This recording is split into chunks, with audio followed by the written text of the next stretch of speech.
It's Bleck Abdalla live from Radio Row on Westwood One Sports and the Westwood One Sports app in downtown San Francisco, hanging out with you, getting you set for Super Bowl 60, the Patriots and the Seahawks. Shawne Merriman now joins Bleck Abdalla here on Radio Row. What's up, Shawne? How are you? What's up, guys? How you doing? I'm excited for the game this weekend. I think we have a great matchup, Patriots and Seahawks. What do you think?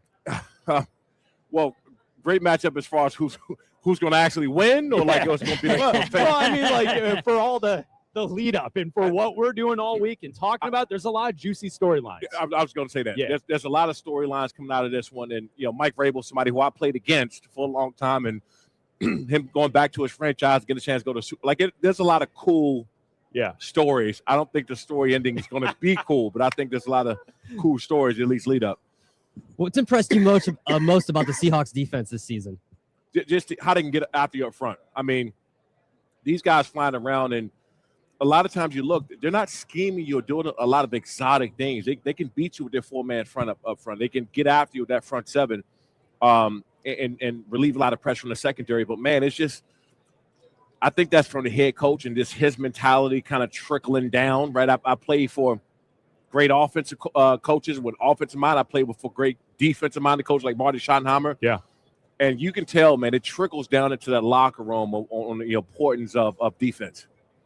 When you look at this matchup and you see the defensive conversation about it, having two defensive-minded head coaches get to this point, something that we've talked about here on the show for the last 2 weeks is every team that fires a coach, the number one thing they start talking about is who's the new play caller we can go hire, offensive-minded guy. Yet we have the example here of two defensive-minded head coaches who have gotten their team to the Super Bowl.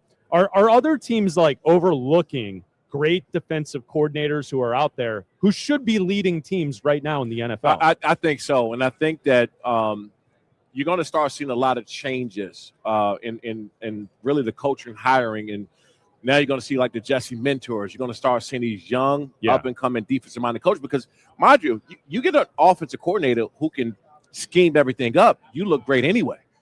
But I think the mentality of having, and I was just with North Turner the other day. We went to go have cigars out in Vegas. We caught up. But you start to see the attitude in the team because of how the head coach's mindset and what's important to them, right? Tackling, being aggressive, turnovers, takeovers. You start to look at these things that trickle down. There's going to be more defensive coaches with defensive mindsets as head coaches, and then go out and find your next great offensive coordinator.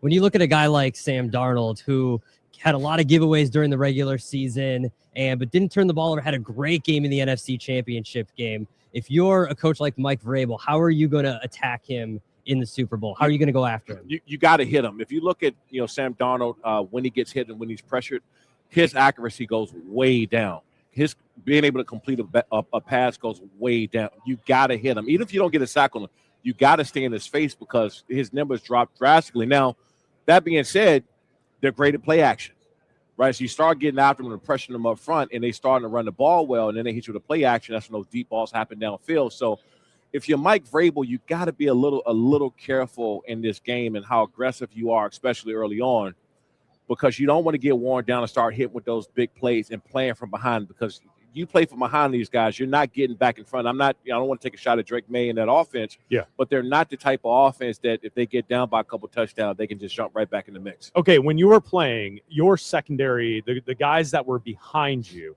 how would you scheme up and try and stop a receiver like Jackson Smith and Jigba? Because I think the one thing that we've seen throughout this playoff run, you could argue that he is the best wide receiver in football, if not one of the 2 or 3 best wide receivers in football. And I think what they've done really well on the TV broadcast is explain the reason he's so difficult to stop. I think Tom Brady is the one that was talking about it. His pad level doesn't change when he's breaking out of his routes. So, when you're in coverage and when the guys behind you are in coverage, how do you stop someone like that? It's difficult because, and I'll take it a step further, and I played with some great wide receivers, but somebody like Antonio Gates was as big as he was. Yeah. One of the biggest things to do with him was to cover him out of his break. You don't know where the hell he's going, and he can get in and out quick shift as big as he was. Then you got somebody like him at the wide receiver position that there's no breaking down 2-3 steps.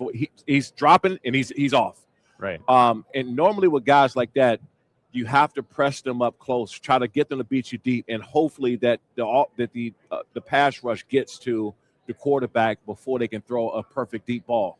That's what I would do. I would not play the game of sitting back on him because he can torch you in the phone booth any given day. You don't want to play that game. Press coverage, make him go over top, and hope that your pass rush can get there. Your pass rush can get there, so it's not a big play. And a guy like Drake May too, who at times he uses his legs occasionally, but we saw it in the AFC Championship game. He scored the only touchdown with his legs. How do you keep that in mind when you're attacking him? That anytime you're in man coverage, you turn your back, know that he can take off anytime, right? Because if they seen some success with that, which they did the last game, and that's really what was a big part of them winning.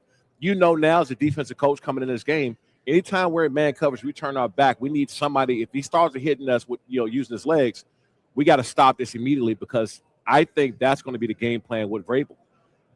Keep that offense on the field as long as possible. Mm-hmm. Run the football. Tell Drake May, you just scored with your legs last week. We won that game. Go pick up some more yards with your legs. Let's keep the clock churning. And that's how they're going to stay in this game because you do not want to get in a shootout. They already showed – Seattle showed against the Rams. They can score. They got no problem with scoring. And so you don't want to get in the shootout with them. Who's the one quarterback when you were playing that was the major concern for you when you were on the field? It's so weird, man, because Ben Roethlisberger would do it. Oh, yeah. And he wasn't fast, but he was very smart with the football. Tough to take down, take down. And so you get him in open field, thinking you got him. You're grabbing him down. You think he's falling. You look up, and the crowd is yelling because he just completed a 20-yard pass. You're pissed. Right. And he used to get under my skin so much because I'm like, man, they're cheering for me. I got this sack. No, they're not. He just completed a ball 20 yards down the field. So I would say him. Steve McNair was another one. Oh, yeah. He's another one that hurts you with his legs, not just short, like picking up 5 or 10 yards, like the 20-yard ones plus that he would get. But you got to keep that under wraps. But I would test him a little bit to see if they're willing to do it.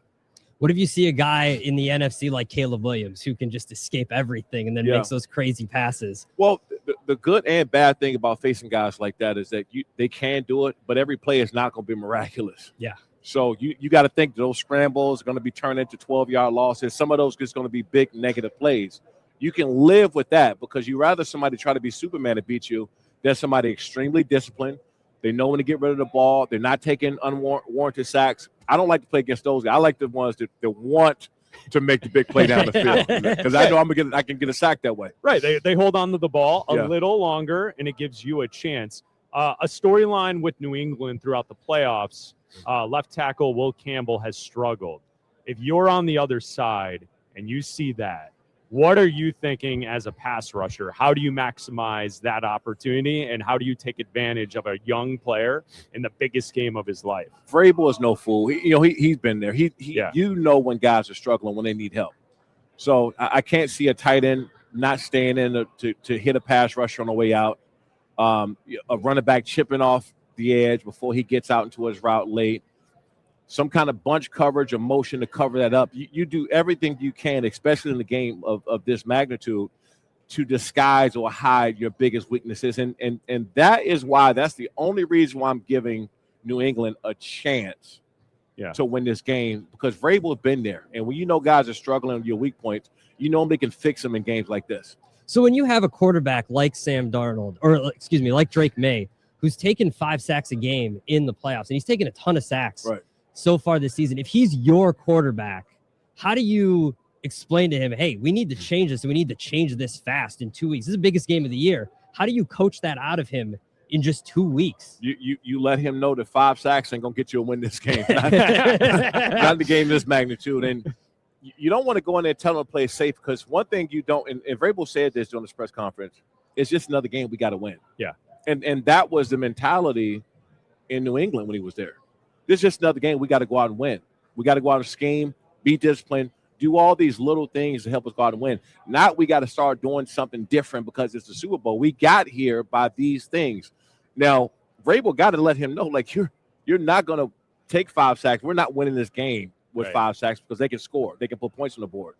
So it's about running the football, chewing the clock up, very little mistakes, stay in the game till you have a chance to win it at the end. That to me is why I'm even giving New England a shot to win this game because of Rabel, his experience, being in these big games, and what he's learned over his not only just his coaching years, but also his playing years. Shawne Merriman with Bleck Abdalla here on Westwood One Sports, hanging out for a couple more moments. I do want to. I assume that you're picking Seattle the way this conversation's gone, right? That's the top. That's how we've kind of laid this out. Is that we expect Seattle to win, and it might not be that close. I think you've given good reason to how the Patriots can keep things close. What has to happen on the other side of it for Seattle to lose this game? What happens? And the thing that we keep pointing to is Sam Darnold not playing well. Yeah. Outside of that, I think it's they are the team that's every category leans towards Seattle. What do you think? Same thing. I mean, you hit Sam Darnold enough. If you look at the numbers, his passing rate and how accurate he's been, it's a big drop.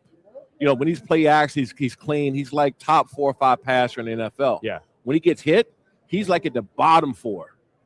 And it's that big of a drop off. And so if you got an opportunity to win this game, even if you don't sack him, you have to stay in his face, because a lot of quarterbacks, and I can talk it from experience, even when you hit them enough, you don't get a sack, they get those happy feet, right? So I just think that One last thing, Shawne, before we let you go. The Pro Bowl games, you were a 3-time Pro Bowler.